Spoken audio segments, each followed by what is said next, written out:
पहला क्वेश्चन इसमें कुछ एमसीक्यूज के ना ऑप्शंस गलत थे, वो मैंने करेक्ट किए। तो वो भी हम डिस्कस करेंगे। जो आपको जिसमें प्रॉब्लम हो तो आप मुझे चैट में बता देंगे। एक बार मुझे दोबारा बता दें, मैंने रिकॉर्डिंग लगा दी है और आपको आवाज़ मेरी क्लियर आ रही है, व्हाइट बोर्ड और स्क्रीन सही नज़र आ रही है, ताकि मैं कंटिन्यू करूँ। चलें जी, ठीक हो गया।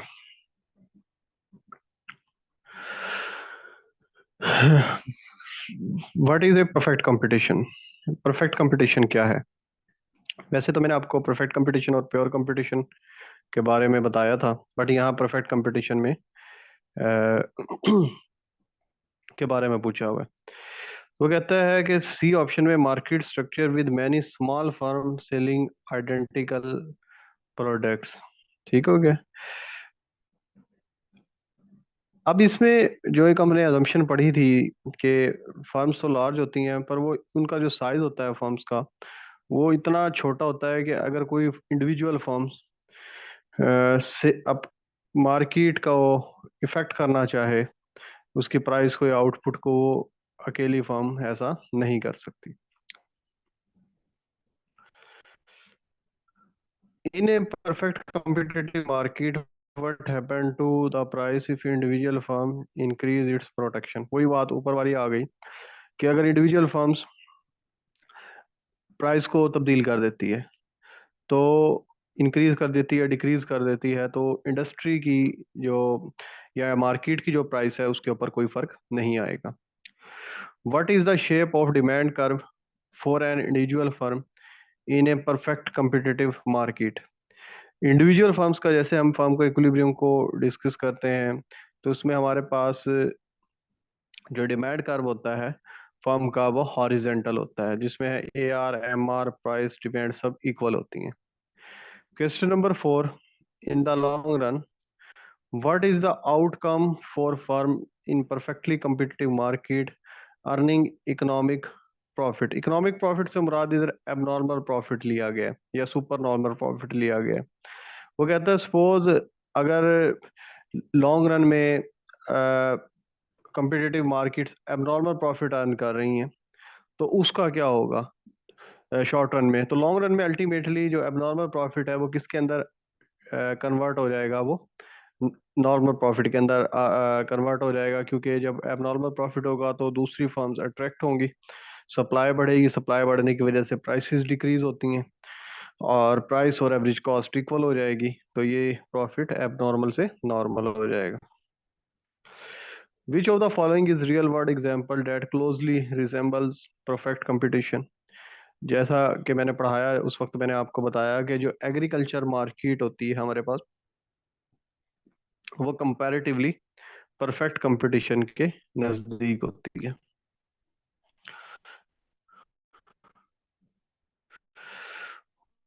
What is the main factor that lead to absence of normal profit in the long run in perfect competition? वो कौन सा फैक्टर है जो कि आपको what is the main factor that leads the absence of normal profit in the long run in perfect competition? तो कौन सा फैक्टर है जो आपको लॉन्ग रन में नॉर्मल प्रॉफिट की तरफ लेकर जाते हैं? वो entry and exit of the firms. अगर फर्ज करें आप लॉस में हैं, तो फर्म्स एग्जिट करती हैं, जिसकी वजह से सप्लाई कम होती है, प्राइसेस बढ़ती हैं, और फर्म का जो लॉस होता है वो नॉर्मल प्रॉफिट में चला जाता है। अगर फर्ज करें अब नॉर्मल प्रॉफिट है, तो फिर सप्लाई बढ़ने की वजह से प्राइसेस डिक्रीज होती हैं और हम नॉर्मल प्रॉफिट की तरफ चले जाते हैं। Question number 7, in perfect competition how does a firm determine its level of output to maximise profit? तो मैक्सिमाइज प्रॉफिट करने का एक ही मेथड है हमारे पास, जिसमें हमारे दो मेथड होते हैं, पर जब हम फर्म का इक्विलिब्रियम देख रहे होते हैं, जिसमें हमने प्रॉफिट का अंदाजा लगाना होता है, तो जहां पर मार्जिनल कॉस्ट और मार्जिन रेवेन्यू इक्वल होती हैं, वहां पर फर्म्स का जो प्रॉफिट है वो मैक्सिमाइज होता है।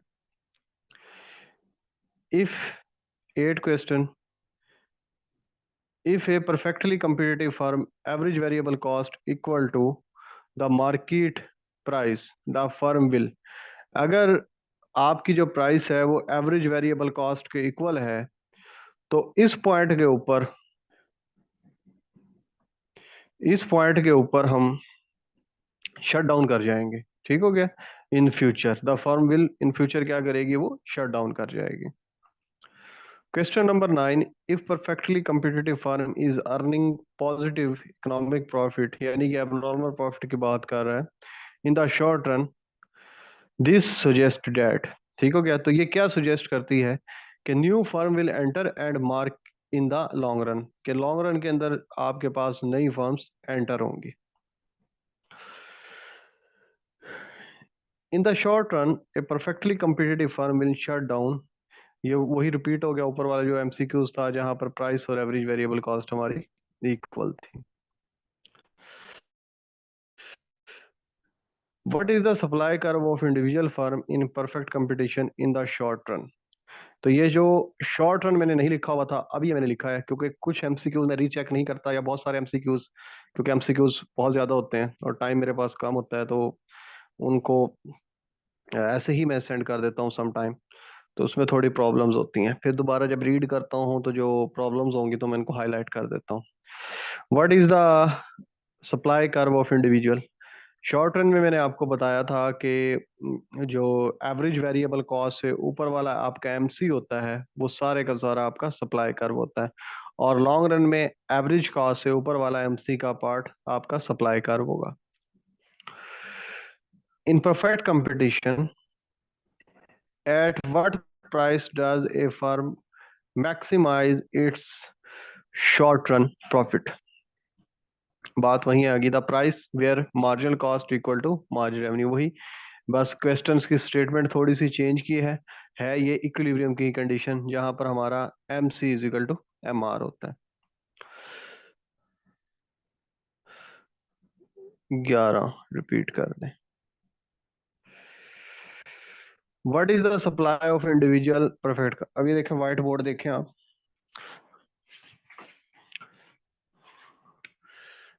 ये है जी price A R M C, okay, ये बी सी कर्व होता है। ठीक है, ये शट डाउन पॉइंट है।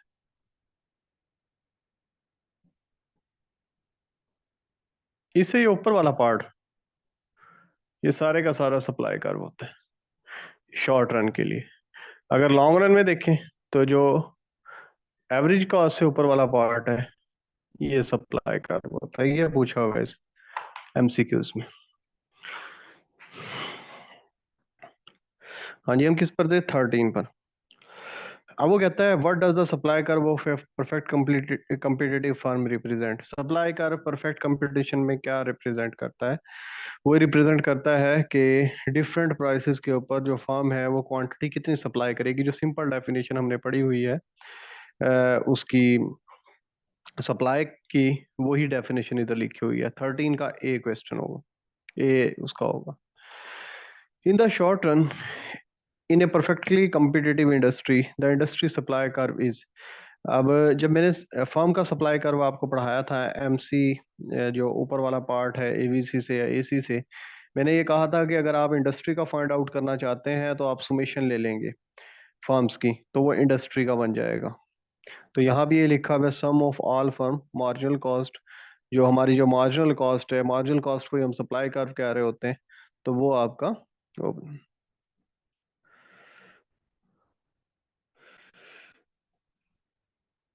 Question number 15, in perfectly industry in the short run equilibrium occur when, कहाँ पर इक्विलिब्रियम होता है जी, अब इसको देखें आप, परफेक्ट कंपटीशन मार्केट में,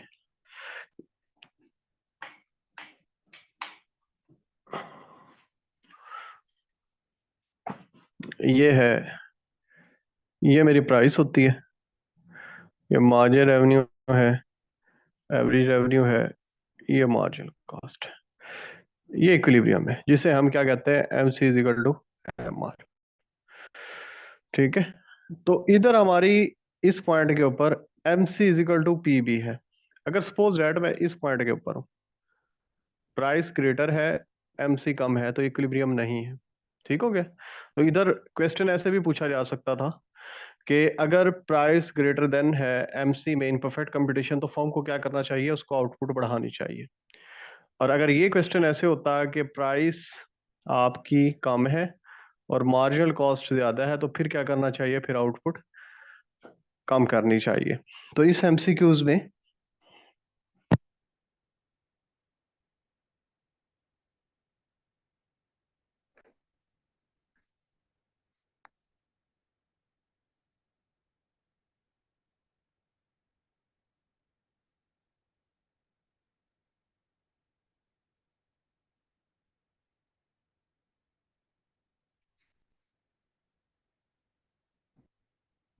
इस एमसीक्यूज में हमारा जो डी ऑप्शन है, the market price equal the marginal cost of least efficient form.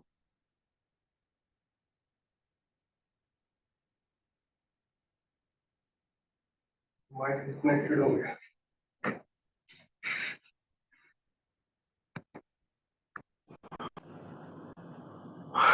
हाँ जी, अब आ रही है आवाज?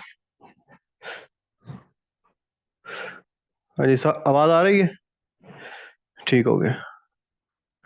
आवाज आ रही है, ठीक है ठीक है। तो जो डी ऑप्शन है, the market price is equal to marginal cost,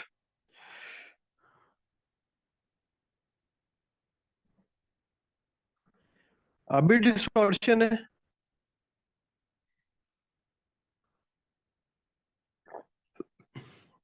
मुझे बताएं, काइंडली, डिस्टॉर्शन आ रही? अच्छा, ए ऑप्शन देखते हैं, 15वें का। The industry supply curve intersect the demand.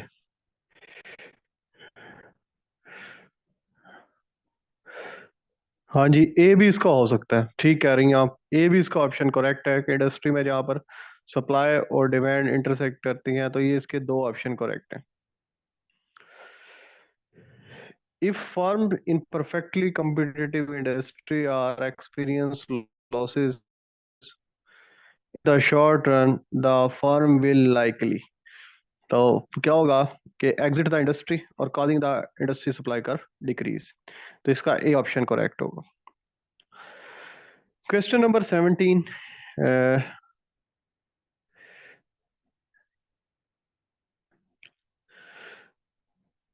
इसके दोनों ही ऑप्शन करेक्ट थे ना, 15 का, ए भी ठीक है, डी भी ठीक है। 17 में है, in a short run, in the short run a perfectly competitive firm will continue producing as long as। अब इसमें मैंने ऑप्शंस ना इसके चेंज किए हैं।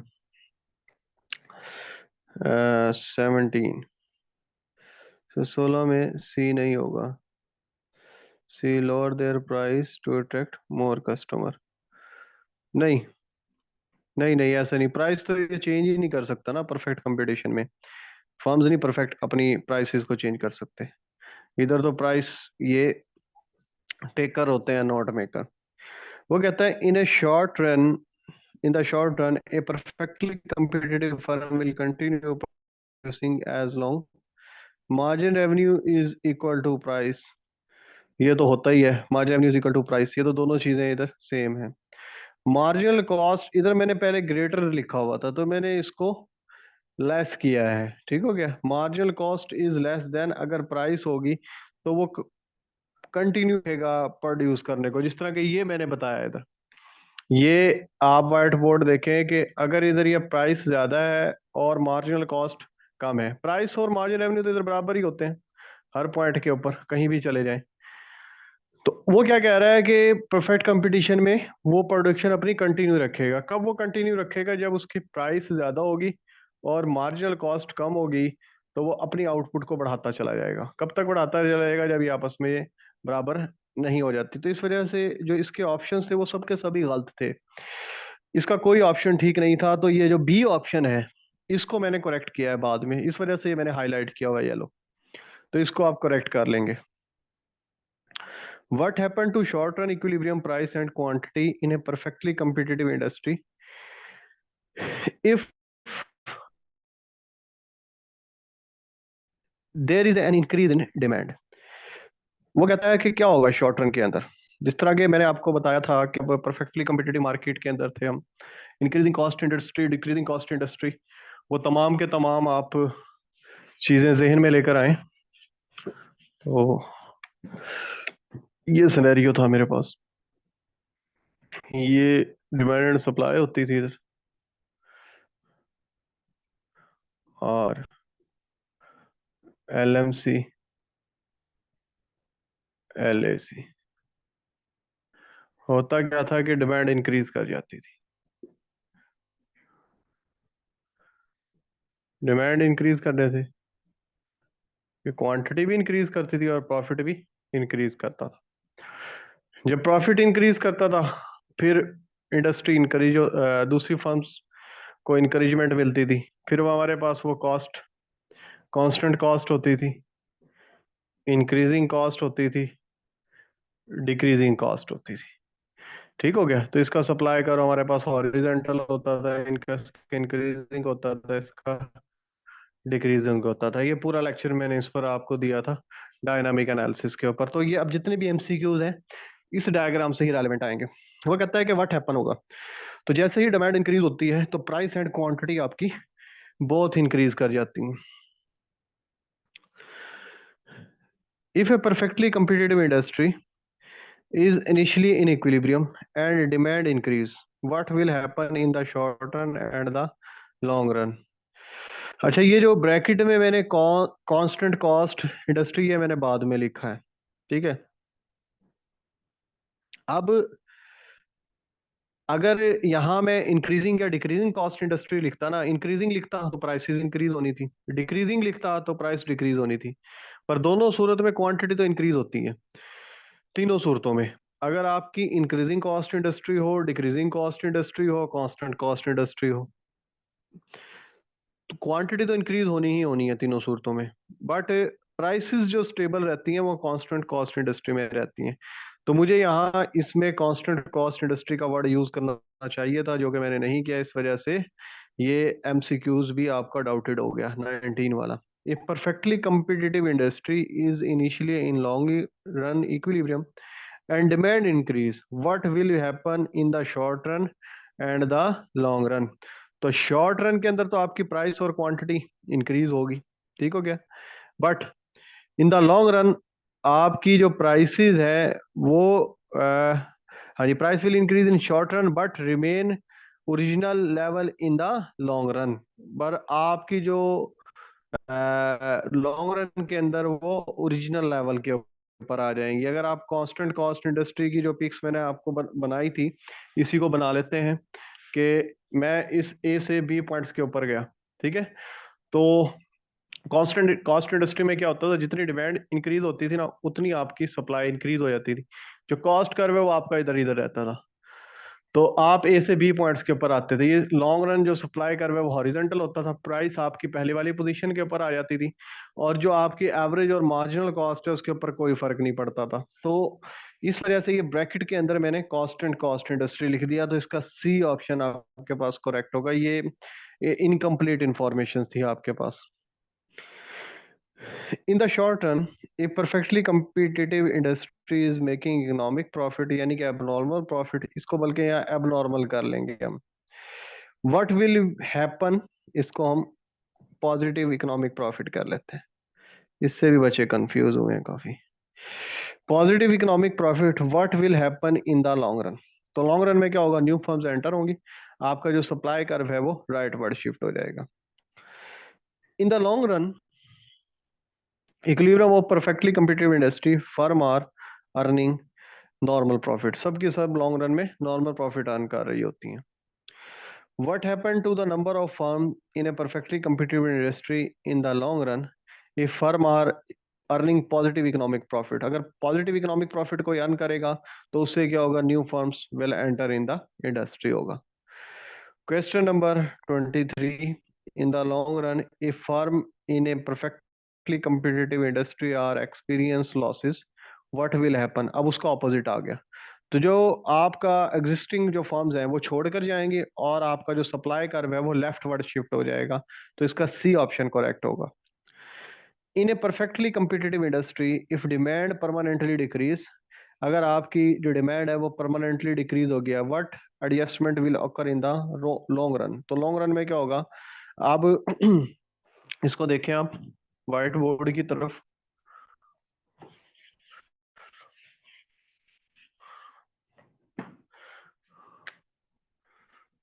कि ये सप्लाई है, डिमांड, प्राइस, क्वांटिटी, ये है जी,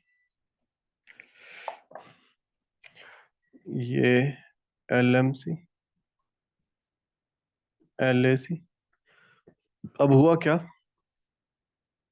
कि डिमांड डिक्रीज हो गई। डिमांड डिक्रीज होने से प्राइस एंड क्वांटिटी कम। अब ये प्राइस है और ये क्वांटिटी है और ये आपकी कॉस्ट है।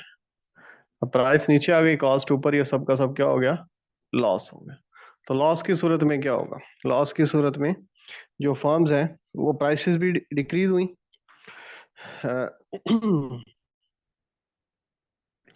तो prices will decrease and firm will exit the industry, और फर्म्स क्या करेंगी? छोड़कर जाना शुरू हो जाएंगी। What is the relationship between price in the long run equilibrium and minimum point of the average total cost curve in perfectly competitive industry? वो कहता है what is the relationship between the price in the long run? आप चलिए, अब क्या relationship होता है in long run में प्राइस और एवरेज वेरिएबल कॉस्ट का? तो लॉन्ग रन में हमारी जो प्राइस और एवरेज वेरिएबल कॉस्ट है वो आपस में बराबर होती हैं, पर जो उसका पॉइंट होता है वो क्या होता है? मिनिमम पॉइंट होता है। जैसे कि आप डायग्राम में भी देख सकते हैं कि अगर आप इकोनॉमिक नॉर्मल प्रॉफिट अर्न कर रहे हैं तो प्राइस और एवरेज वेरिएबल कॉस्ट बराबर होंगे, बट उसका मिनिमम पॉइंट होगा। In the long run equilibrium of a perfectly competitive industry, what can we conclude about the resources allocation and efficiency? हाँ जी, परफेक्ट कंपटीशन में जैसे हम बात करते हैं कि जो हमारे रिसोर्सेज की जो एलोकेशन है वो एफिशिएंटली होती है, तो इसका डी ऑप्शन करेक्ट होगा। In constant cost industry under perfect competition, what happened to the long run equilibrium price when the new firm enter? इसकी prices unchanged रहेंगी। In constant cost industry, what happened to individual firm cost as industry expand in the long run? तो individual firms की जो cost है वो unchange रहेगी, क्योंकि हम बात कर रहे हैं constant cost industry की। अगर हम इधर इंक्रीजिंग लगा दें, डिक्रीजिंग लगा दें, तो कॉस्ट इंक्रीज या डिक्रीज भी हो सकती है।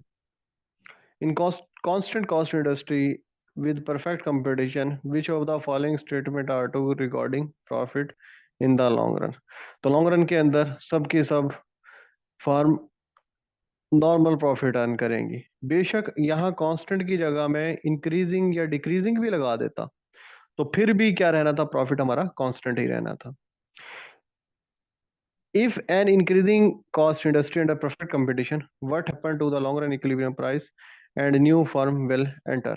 तो इंक्रीजिंग कॉस्ट इंडस्ट्री है तो क्या होगा लॉन्ग रन के अंदर? आपकी जो नई फर्में भी एंटर होंगी, बट आपकी जो प्राइसेस है वो इंक्रीज कर जाएगी। इंक्रीज क्यों कर जाएगी? क्योंकि आपकी कॉस्ट में इजाफा हुआ है। If an increasing cost industry, what happened to the individual firm cost as the uh, industry expands?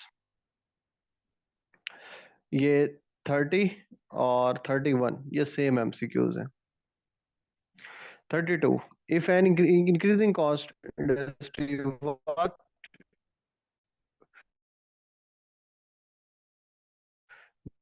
perfect competition, which of the following statement is true regarding profit in the long run? Increasing cost industry है, increasing है, long run में सब के सब सिर्फ और सिर्फ normal profit earn करेंगे। अब ये जो मैंने येलो किए हुए हैं इसके ऑप्शन गलत थे, वो करेक्ट किए हैं। In decrease cost industry under perfect competition, what happen to the long run prices? Long run prices के साथ क्या होगा? प्राइसेस अगर डिक्रीजिंग कॉस्ट इंडस्ट्री है तो ये डिक्रीज कर जाएगी। इन ए decrease cost industry, what happened to individual cost as industry expand long run? Individual firms के साथ क्या होगा? डिक्रीजिंग कॉस्ट इंडस्ट्री में इंडिविजुअल फर्म्स की कॉस्ट है वो डिक्रीज कर जाएगी. इन decreasing cost industry with perfect competition which of the statement is true regarding profit in the long run? हाँ जी, जैसा कि मैं ऊपर बता चुका हूँ कि इंक्रीजिंग है डिक्रीजिंग है, लॉन्ग रन में सबका जो होगा वो सिर्फ और सिर्फ नॉर्मल प्रॉफिट ही होगा. What characteristic of decreasing cost industry distinguish it from both increasing cost and constant cost? वो क्या अलग करता है? जिसका सप्लाई कर्व होता है वो नेगेटिव स्लोप होता है और इंक्रीजिंग का पॉजिटिव स्लोप होता है और कांस्टेंट जो कॉस्ट इंडस्ट्री है उसका स्लोप होता है. In a perfectly producer lived on producer the burden of tax will primarily borne. अब मैंने बताया था कि पार्शली डिपेंड वो जाता है प्रोड्यूसर पर, पार्शली पर वो डिपेंड किस पे करता है? जो सप्लाई कर्व होता है उसकी इलास्टिसिटी पे डिपेंड करता है. तो D option. How does imposition of tax effect the supply curve? जब आपके पास सप्लाई कर्व के जब टैक्स फर्म्स की कॉस्ट ऑफ प्रोडक्शन बढ़ती है वो कर्व हमारा लेफ्ट वर्ड शिफ्ट हो जाता है.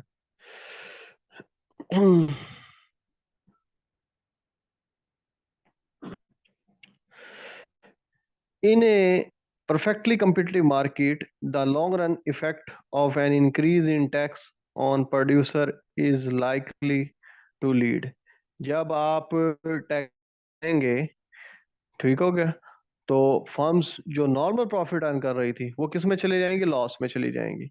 तो उससे क्या होगा? मार्केट से फर्म एग्जिट करना शुरू हो जाएंगी.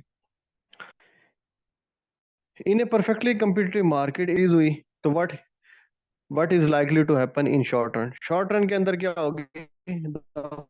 Firm will exist in the market. मैंने एग्जिट लिखा हुआ है, एग्जिस्ट वो उसी के अंदर रहेगी, वो कहीं भी नहीं जाएगी. तो in the long run in a perfectly competitive market if firm fix cost increase what is likely to happen? अगर फिक्स कॉस्ट इंक्रीज हो गई है लॉन्ग रन के अंदर वो कवर नहीं हो रही तो लॉस लॉन्ग रन तक कोई भी अर्न नहीं करेगा. तो जो फर्म एग्जिस्ट कर रही थी शॉर्ट रन के अंदर, लॉन्ग रन के अंदर वो एग्जिट हो जाएगी.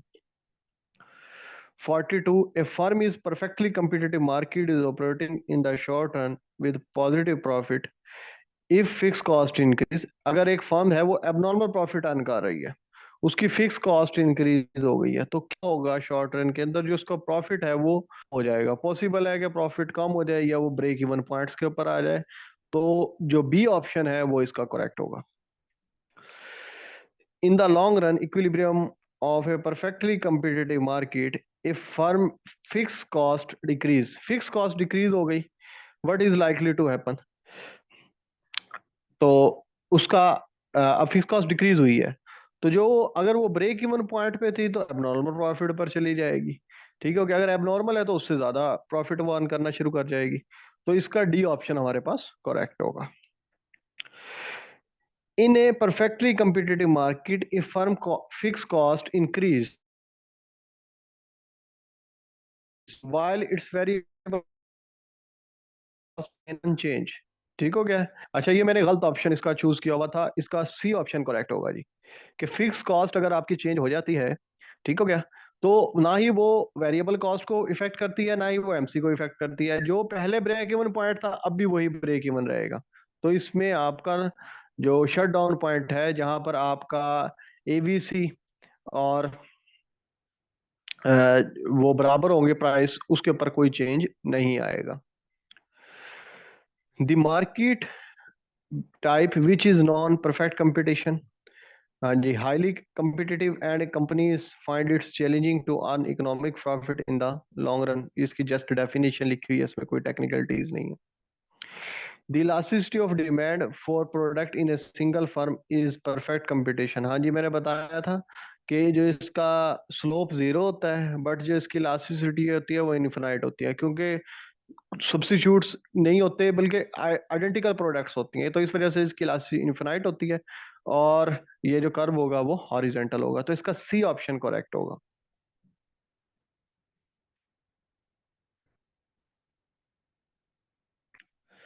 Seller is perfect competition, seller हो या बायर हो, वो सब के सब क्या होते हैं, प्राइस टेकर ही होते हैं। तो 47 और 48 दोनों में फॉर्ट वही आएगा, ना ही सेलर प्राइस को चेंज कर सकते हैं ना ही buyer. Seller in perfect competition are a price taker because seller get a lot of pressure from other competitive firm to accept the prevailing equilibrium price in the market, क्योंकि firms का size इतना छोटा है कि वो price को तो market industry को इफेक्ट नहीं कर सकती। ठीक है, कंपटीशन बहुत ज्यादा है, बहुत ज्यादा फर्म्स हैं, तो इस वजह से उसको वही प्राइस इफेक्ट एक्सेप्ट करनी पड़ेगी। Which of the following statement about perfect competition are true, both buyer and seller no.